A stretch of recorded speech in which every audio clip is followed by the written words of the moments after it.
You can laugh better. Thank you. The idea is about communication, you know. People think that English is the language in which you will get a job. You know, there is a businessman in Gujarat who doesn't sign his name in Gujarati also.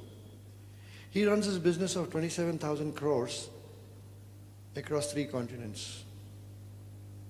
So the first myth I want to take out from your mind today, English is essential to succeed in an interview.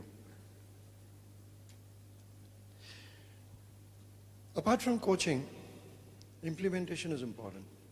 So I'm going to give you 5 seconds, 10 seconds, 30 seconds. Close your eyes and take that myth away. It's not the grammar that gets you a girlfriend. It's your smile. It's not your money that will get you a boyfriend. It's your etiquette. So, ladies and gentlemen, my name is Manohar Nair, and I welcome you to close your eyes to take this thing first in your mind. Let's implement as we are learning. Is that okay? You know, when I went for an interview for a Swedish company about 3 decades ago, the lady didn't drop a subtle hint. You want to hear the story? Of a beautiful rejection. Beautiful because the lady was beautiful. She was the PA to the MD. And I'm not saying beautiful as in pretty or something. Beautiful as in she taught me a beautiful lesson. She taught me the value of time. I'll take you back about 30 years ago. I used to ride a Yazdi and we used to go gallivanting. The meeting was fixed with the HR and then I passed that. Then it was the works manager, I passed that. And then it was with the MD. I had gone with very strong recommendations. So I was like, this is mine. The appointment was at 9 o'clock with the managing director of a Swedish company. Just repeating that. By the time I reached the gate, it was 9:01. But you know, that's okay. I have recommendations. I can be there. And he's awaiting me. He has something which I want. So he's waiting for me. I reached the first floor where the PA was sitting and I handed her this gate pass with a flourish. The MD is expecting me. I have an appointment. She looked at the slip, folded it, took out a rubber stamp from the drawer, and those seemed to be the longest moments in my life. She stamped it with her personal signature, handed it over back to me, and what she said still rings in my ears. She said, Mr. Manohar Nair, you had an appointment with the managing director. I was just 4 minutes late. T-I-M-E. Time and tide waits for no one. We've heard that. But that's the story of time. People ask me in the last 27 years, have you ever been late? I said no. The reason is because you just need to be told once the value. And you know it's worth your life. So I want to share this story with you. So after time, the next thing I want to share is gratitude. Never forget to say thanks. It's a very simple thing. Let me give you an example. If your door is not working, if your car door or your bathroom door or your front door or any door does not work, do you replace the hinges? Yes or no? Do you replace the door? What do? You put in 1, 2, 3 drops of oil. Those 3 drops of oil are please, thank you, and sorry.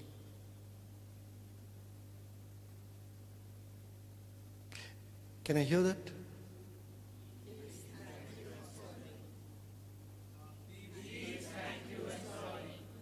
Maybe this looks like a kindergarten. It is not. These are foundations to your life. You're at a stage where interviews mean a lot to you. It's a passport. So let me take you to Great Britain.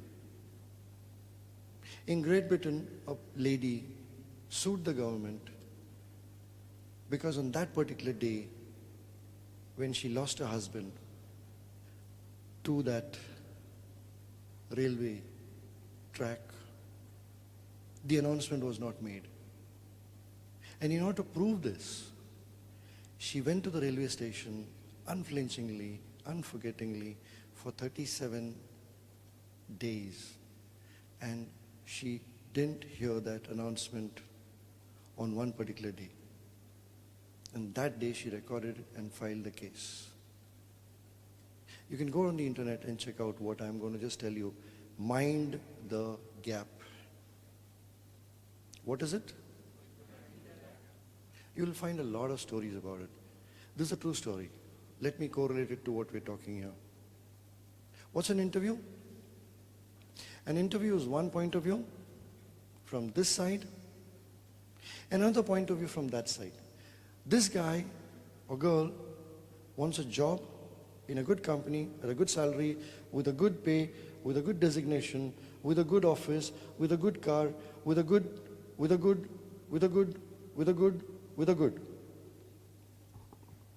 And this company wants a good person with good etiquette, with good tolerance, with good this, with good that, with good that, with that good. The unfortunate thing with both parties is there's a lot of assumption. How do you define good? The problem is, right from childhood we have been told, you be a good boy, beta. What does good boy mean? That I don't burn the TV? I don't cut the dog's ears? I don't burn the television? I do my homework? Or I don't go to play? What is defined by good? Mind the gap. Before you use the word good from today, mind the gap. There's a huge chasm between what you're expected to say, what the other person wants to hear, and what you're actually saying. 22 years into interviewing, teaching both sides, this and there, I've heard this word so many times. What are you looking for? I'm looking for a good job. What does it mean? I'm looking for a good salary. What does it mean? The other person says we can't get good candidates. What does it mean? I mean, we're looking out for insurance leaders. What the hell does it mean? I do not know. I'm not getting into complaining mode. I'm just saying, mind this first gap. Is it clear? The gap in your communication. The next thing, if this person wants something and this company has it and this company wants something and this person wants it, do not assume. Clarify and confirm. Ask them point blank, what are you looking for? If not too sure, don't apply. If you're not too sure whether your to-be boyfriend is a drunkard or not, has money or not, if you're not too sure as to whether your girlfriend is going to be flirting or not, or whatever it is, if you're not too sure, would you go on a blind date? That will remain a blind date. It will not get into a marriage. So many times, the two most important decisions you take in your life, the two most important decisions you take in your life is one, with who are you working? Because you're going to spend 8 to 10 hours of your life with that company or that person. And the other most important decision you're going to take in your life is who you're going to get married to. Do I look very serious? Yes, because this is crucial. Otherwise, you know what? I can tell you I'm like an expert in origami. I fold under pressure. That was supposed to be a joke, just forget it. Yeah, this is what happens. When you tell people that, oh, that was a joke, okay. The third thing, mind the gap. Don't be too serious. You will never get out of life alive. So enjoy life. No matter what you do. Time for the next story?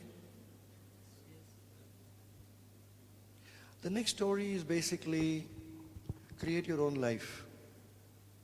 I was in this particular class in the 3rd standard at a convent school when this story was being told. The children were asked to do some work about spacecrafts. And I asked the teacher, they're just in the 3rd standard, what will they know of spacecrafts? She said, come, I'll tell you a story. And Diana told me a story, which I'm going to recollect to you. She said, when I was in a particular country, teaching kindergarten there, a particular child was drawing something. And I asked, what are you drawing, son? And there was a look of amazement on the child's face when she looked at the teacher and said, I'm drawing God.